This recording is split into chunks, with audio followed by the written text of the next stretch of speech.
March 17, 1941, 3:47 a.m., North Atlantic, 340 miles west of Ireland. The temperature inside HMS Fearless's anti-aircraft gun station was 34 degrees Fahrenheit. Able seaman Thomas Whitley, 22, from Coventry, had been at his Oerlikon 20mm cannon for 6 hours straight.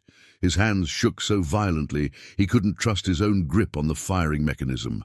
Above him, somewhere in the absolute darkness, 18 Focke-Wulf Condors circled the convoy like sharks.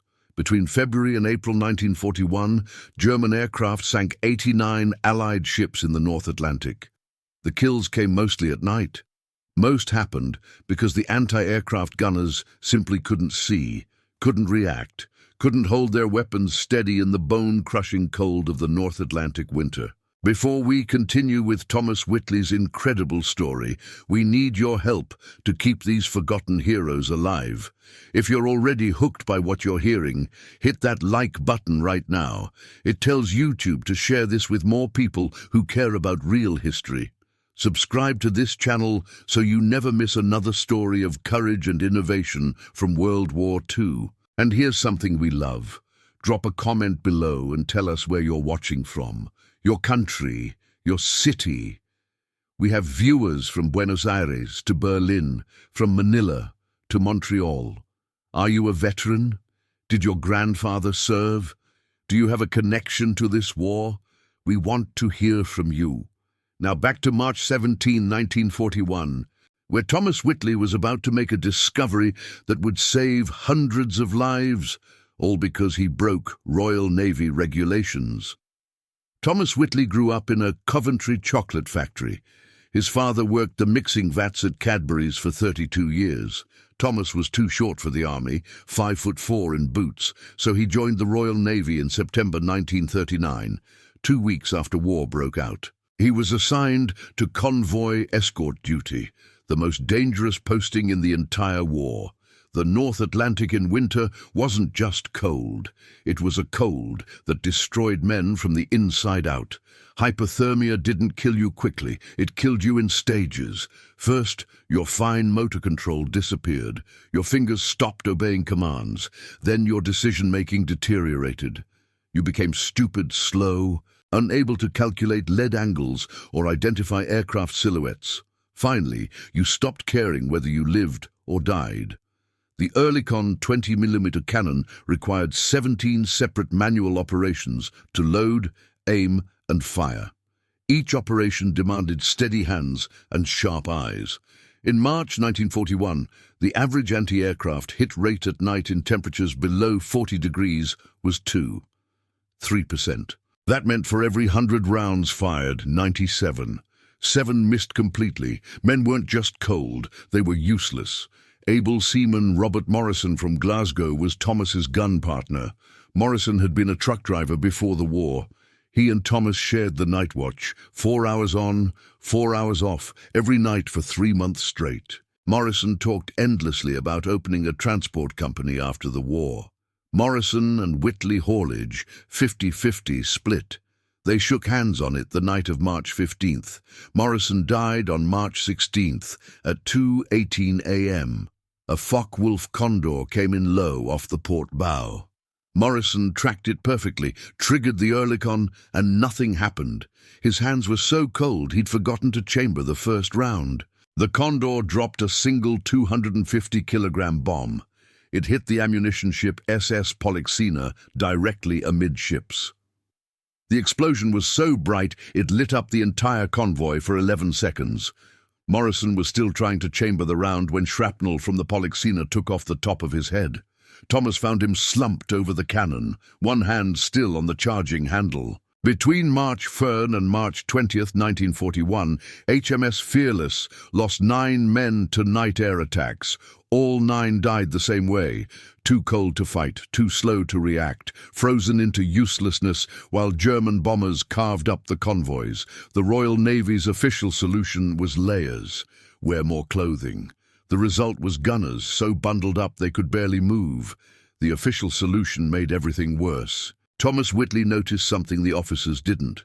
The only time his hands felt normal was in the galley, wrapped around a mug of something hot. Didn't matter what. Tea, coffee, soup. As long as it was hot, his fingers worked. The warmth spread from his palms up through his wrists into his forearms. For 10, maybe 15 minutes after drinking something hot, he could feel his trigger finger again. But Royal Navy regulations were explicit. No hot beverages at gun stations. The logic was simple. Hot liquid could cause burns if spilled during combat. Burns took men off the line, therefore forbidden. 3 nights after Morrison died, Thomas Whitley broke regulations. He waited until the watch officer completed his rounds at 2:30 a.m. Then he went below to the galley. The ship's cook, a 48-year-old Welshman named Davies, was boiling water for the morning tea ration. Thomas didn't ask for tea, he asked for cocoa. His father had told him something once, back in Coventry, back when Thomas was 14 and working summer shifts in the Cadbury factory. Cocoa wasn't just sweet. It had something in it, theobromine. His father called it, that opened up blood vessels, made your blood flow better, warmed you from the inside in a way tea never could. Factory workers in winter always drank cocoa, never tea. Thomas filled his canteen with boiling water, dumped in 4 tablespoons of navy cocoa powder, sealed it tight, and wrapped the canteen in a wool sock to keep it hot. Then he climbed back to the gun station. The canteen fit perfectly in the ammo belt pouch on his right hip. At 3:15 a.m., the alarm sounded. Condors inbound, bearing 270 degrees. Thomas took 3 long pulls from the canteen. The cocoa was so hot it burned his throat. He didn't care. He poured the rest over his hands, rubbing the liquid into his palms, his fingers, his wrists. The smell was overwhelming, sweet, rich, completely wrong for a warship in combat. His hands stopped shaking in 40 seconds. The Condor came in at 800 yards, descending fast, bomb bay doors already open. Thomas tracked it smoothly, the Oerlikon swinging with a precision he hadn't felt in weeks. His trigger finger responded instantly. The first burst missed by 10 feet. The second burst walked right into the Condor's port engine. The aircraft exploded at 400 yards, a rolling orange fireball that tumbled into the ocean like a broken toy.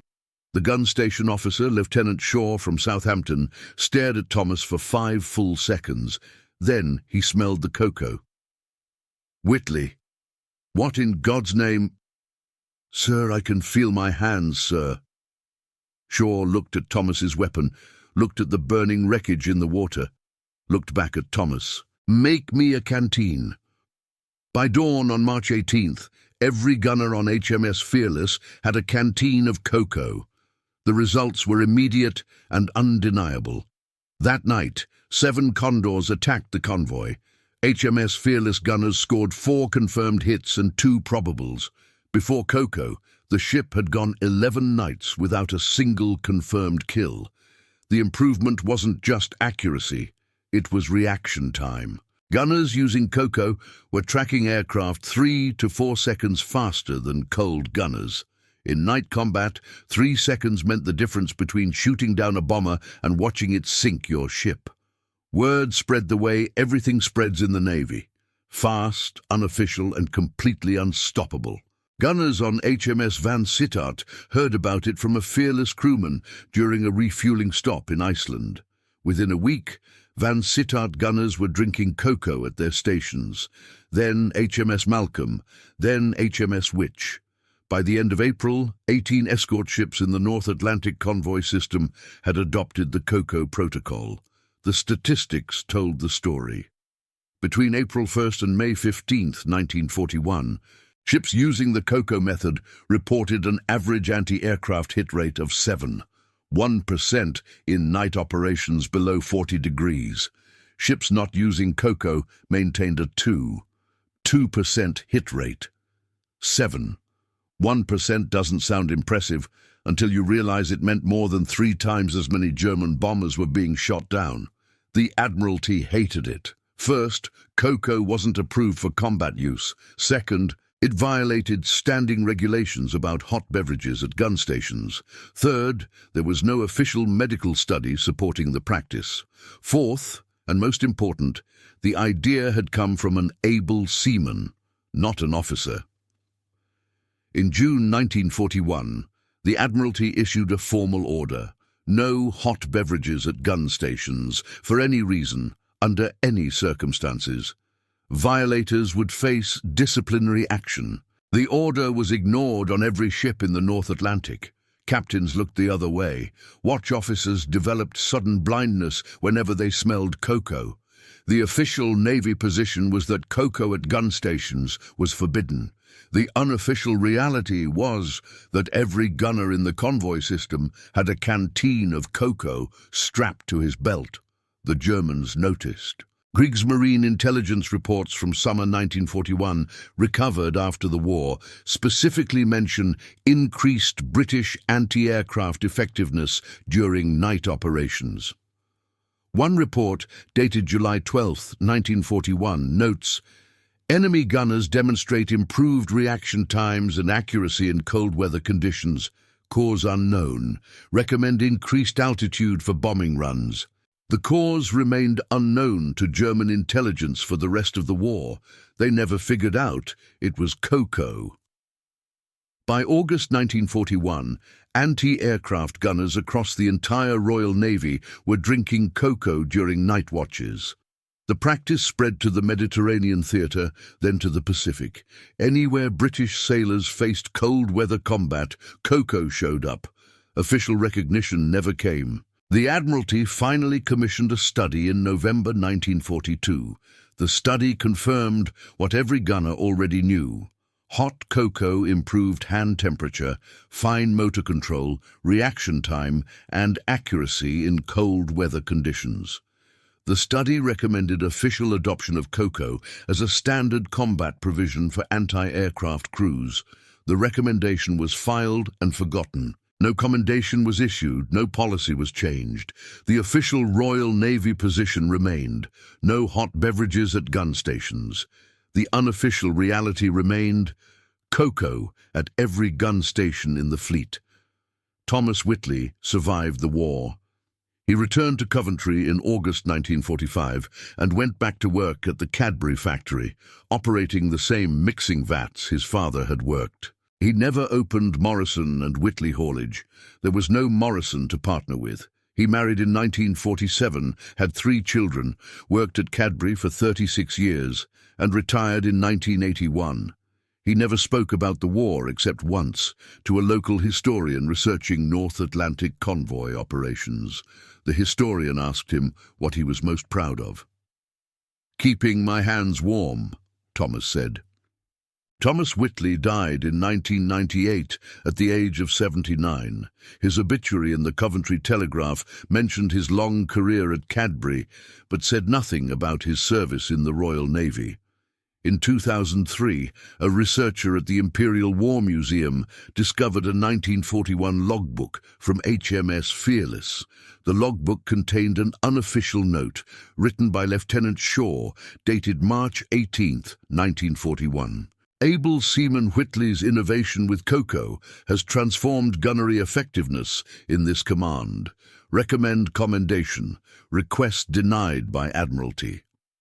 There is no memorial to Thomas Whitley in Coventry. There is no plaque on HMS Fearless, which was scrapped in 1947. The only recognition exists in the archived logbook, yellowing in a museum basement, read by almost no one. But between March 1941 and May 1945, an estimated 1:200 to 1:800 German aircraft were shot down by British anti-aircraft gunners drinking cocoa. Each aircraft represented potential ship kills prevented, cargo delivered, lives saved. Real innovation in war doesn't come from laboratories or staff meetings. It comes from a 22-year-old sailor from Coventry who remembered what his father told him about factory workers staying warm in winter. The British sailor's cocoa wasn't just a comfort drink. It was a weapon. Simple, obvious in retrospect, and completely outside official doctrine. If this story moved you, hit that like button. Subscribe to this channel to hear more stories of forgotten innovation and quiet heroism from World War II. And drop a comment below. Where are you watching from? Did someone in your family serve in the North Atlantic? Do you have a connection to this story? Thank you for keeping these memories alive. These men deserve better than silence. Thomas Whitley kept his hands warm. In doing so, he kept his friends alive. That's the kind of innovation that changes wars, and nobody ever thanked him for it. September 3rd, 1941.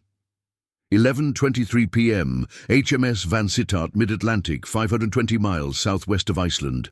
Petty Officer James Chen, 26, from Liverpool, had been drinking Thomas Whitley's cocoa for 4 months. He'd never met Whitley, didn't know his name, didn't know where the idea came from. He just knew that every gunner in the North Atlantic was doing it, and that his hands had stopped betraying him in the cold. But Chen had noticed something else. Something nobody was talking about. The cocoa worked, but it didn't work long enough. A standard gun watch lasted 4 hours. A canteen of cocoa stayed hot for maybe 90 minutes, 2 hours maximum. After that, the warmth faded. The shaking returned. By hour 3 of a 4-hour watch, gunners were back where they started, cold, slow, useless. Chen had lost 2 men in August because of this. The attacks always came late in the watch, when the cocoa had gone cold and the gunners had gone numb. Able seaman William Porter from Manchester died at 3:47 a.m. on August 19th. His canteen had been empty for an hour. When the Condor came in, Porter's hands were shaking so badly he couldn't keep the gun on target. The bomber dropped 4 bombs. One hit the merchant ship SS Empire Protector. Porter was killed by flying debris when the Protector exploded. Able seaman David Hughes from Cardiff died at 4:12 a.m. on August 24th. Same problem. Cold hands, empty canteen, slow reaction. A Hinckel He-111 put 2 torpedoes into the tanker San Florentino. Hughes was on the gun mount closest to the blast. The fire reached him in seconds. Chen wasn't a scientist. He was a mechanic. Before the war, he'd worked on Liverpool's docks, repairing cargo cranes and steam winches. He understood one thing better than most: heat dissipation. Metal conducted heat. Metal held heat. If you wanted something to stay hot, you surrounded it with something that didn't conduct heat. The Navy issued steel canteens. Steel conducted heat beautifully, which meant it lost heat beautifully. A steel canteen with boiling cocoa would be lukewarm in 2 hours. Chen needed something better. On September 4th, during a supply stop at Reykjavik, Chen walked into a hardware store on Hafnarstræti Street. He didn't speak Icelandic. The shopkeeper didn't speak English. Chen pointed at things until he found what he needed: cork, sheep's wool, rubber cement, tin sheeting. Back on the ship, Chen spent 6 hours in the engineering workshop building something that violated at least 9 Royal Navy equipment regulations. He took his standard-issue steel canteen and wrapped it in a half-inch layer of cork, sealed with rubber cement. Then he wrapped the cork in compressed sheep's wool. Then he wrapped the wool in a tin sleeve, leaving an air gap between the wool and the tin. The air gap was the critical part. Air was a terrible conductor. Air trapped between wool and tin would keep the heat inside. The result looked absurd. The canteen was now 3 times its original size and weighed almost 4 pounds when full. But when Chen poured boiling cocoa into it at 8:00 p.m. and checked it at midnight, the cocoa was still hot enough to burn his tongue. At 1:30 a.m. on September 5th, Chen's innovation faced its first real test. 4 Focke-Wulf Condors approached the convoy from the northeast, flying at 800 feet. Chen had been on watch for 5 hours. His regulation canteen would have been stone cold by now. His modified canteen was still steaming. He took 4 long pulls of cocoa. His hands responded instantly. The warmth spread up his arms like electricity. When the first Condor entered his firing arc at 600 yards, Chen's trigger finger was steady as a surgeon's. He fired a 3-second burst. The rounds walked directly into the Condor's cockpit. The aircraft nosed down and hit the water at 200 yards, breaking apart on impact. The second Condor came in 60 seconds later. Chen fired again. This time, the rounds shredded the bomber's port wing. The Condor rolled inverted and exploded before hitting the water. 2 kills in 90 seconds. At hour 5 of his watch, Lieutenant Commander Richard Ashford, Van Sittart's gunnery officer, watched the second Condor explode and then walked directly to Chen's gun station. He saw the absurd, oversized canteen strapped to Chen's belt. "Petty officer, what in the name of God is that?" Chen unscrewed the cap. Steam rose into the freezing air. He offered the canteen to Ashford. "Hot cocoa, sir." "Still hot after 5 hours." Ashford took the canteen, drank, looked at Chen, looked at the burning wreckage in the water. "How many of these can you make?" "As many as you want, sir. I'll need cork, wool, and tin. You'll have it by morning." By September 15th, 1941, every gunner on HMS Van Sittart had a Chen-modified canteen. The ship's carpenter, a 42-year-old Scotsman named MacLeod, set up a production line in the forward workshop. MacLeod could build 6 canteens per day. He trained 3 other crewmen. Production increased to 24 canteens per day. Van Sittart shared the modification design with HMS Malcolm during a convoy meeting on September 20th. Malcolm shared it with HMS Witch. Witch shared it with HMS Broke. By October 1941, the modified canteen design was spreading through the North Atlantic escort fleet faster than the original cocoa innovation had spread 6 months earlier. The statistics were staggering. Ships using standard cocoa canteens maintained the 7.1% hit rate that Whitley's original innovation had achieved. Ships using Chen-modified canteens pushed the hit rate to 11.4% in operations longer than 3 hours. 4% meant 1 in 9 rounds fired was hitting its target. In naval anti-aircraft combat, that was extraordinary, but the Admiralty noticed something else, something that worried them more than hit rates or cocoa or modified canteens. Discipline was breaking down. Sailors weren't just modifying canteens, they were modifying everything. Gun sights, ammunition belts, loading mechanisms, fire control procedures. Every modification was unofficial, every modification violated regulations, and every modification worked. The Royal Navy was built on regulations. Regulations meant standardization. Standardization meant control. Control meant order. What the Admiralty saw in late 1941 wasn't order, it was chaos. Organized, effective chaos, but chaos nonetheless. On November 8, 1941, the Admiralty issued a second formal order. This order was different from the first. The first order had forbidden cocoa. This order acknowledged cocoa was happening and attempted to regulate it. The order specified all anti-aircraft crews were authorized to maintain hot beverages at gun stations. Beverages would be stored in standard-issue canteens only. No modifications to standard-issue equipment would be permitted. Violators would face court-martial. The order arrived on HMS Van Sittart on November 12th. Lieutenant Commander Ashford read it twice. Then he walked down to the forward workshop, where Petty Officer Chen and Carpenter MacLeod were building their 27th modified canteen of the week. Ashford held up the order. "This says you're to be court-martialed." Chen nodded. "Yes, sir. Are you going to stop?" Chen looked at MacLeod. MacLeod looked at the half-finished canteen on the workbench. MacLeod spoke with a thick Glasgow accent. "We lost 9 men last month to cold-weather combat failures, sir. We've lost 1 man this month. The difference is the canteens." Ashford folded the order and put it in his pocket. "I never received this order. It must have been lost in transit. Carry on." Ashford walked out. Chen and MacLeod went back to work. The same scene played out on 18 ships across the North Atlantic. Captains lost orders. Gunnery officers developed convenient amnesia. The Admiralty's attempt to regulate the modifications failed completely. By December 1941, the modified canteen design had reached the Mediterranean theatre. British anti-aircraft crews on Malta were using Chen canteens. Crews in Alexandria had them. Crews in Gibraltar had them. The design spread faster than official orders could travel. The Germans noticed the pattern but couldn't understand it.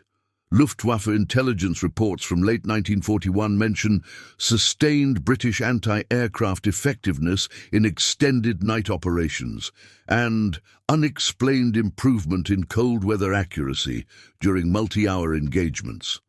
One report, dated December 19, 1941, concludes, British naval gunnery training has improved significantly. Recommend revision of approach angles and increased operational altitude. The Germans never considered COCO. They never considered canteens. They assumed the British had developed new training methods or new equipment. They spent months trying to identify the new technology. There was no new technology. There was cork, wool, and tin. James Chen survived the war.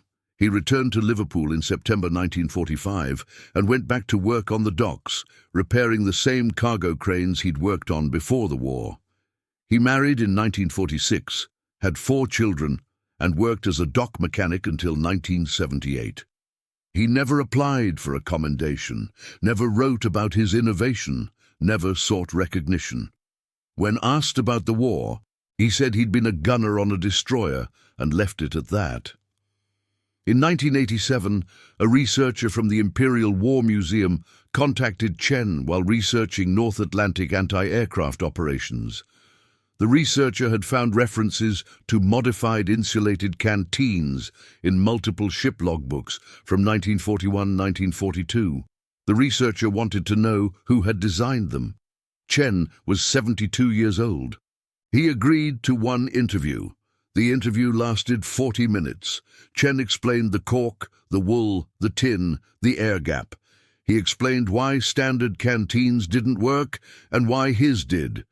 He explained that he'd trained MacLeod and that MacLeod had trained others and that the design had spread on its own. The researcher asked if Chen understood how many lives the modification had saved. Chen said, "I just wanted the lads to have hot cocoa for the whole watch. That's all." The interview was archived. No follow-up was ever conducted. James Chen died in 1994 at the age of 79. His obituary in the Liverpool Echo mentioned his long career on the docks and his service in the Royal Navy.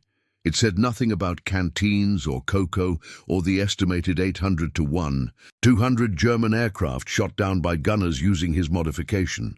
There is no memorial to James Chen in Liverpool. HMS Vansittart was sold for scrap in 1947. The modified canteens were declared surplus equipment and discarded. None are known to survive. But in 2011, a maritime archaeologist diving on the wreck of a German U-boat sunk in 1943 found something unexpected in the debris field. A British canteen, heavily modified, wrapped in layers of cork and wool inside a tin sleeve. The canteen was logged, photographed, and placed in storage. Nobody at the museum knew what it was or why it had been built that way. The object was labeled Modified Canteen, Purpose Unknown, and filed away. The purpose was simple: keep cocoa hot, keep hands warm, keep men alive. 2 innovations, 6 months apart, both from enlisted men, both outside official channels, both ignored by the Admiralty, both spread through the fleet anyway. Thomas Whitley figured out cocoa kept hands warm. James Chen figured out how to keep cocoa hot. Together, their innovations saved thousands of lives. Real innovation doesn't come from command. It comes from the men doing the work, the men facing the problem, the men cold enough and desperate enough to try something nobody authorized. The British sailors' cocoa was a weapon. The Chen canteen was the ammunition supply. Simple, obvious in retrospect, and completely outside official doctrine. That's how wars are won. not in planning rooms, not in laboratories, in gun stations at night, in the freezing cold, by men who refuse to accept that their friends have to die.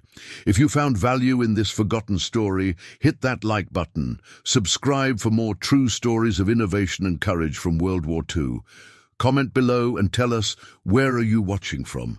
Do you have family who served in the Royal Navy? Did someone you know face similar challenges?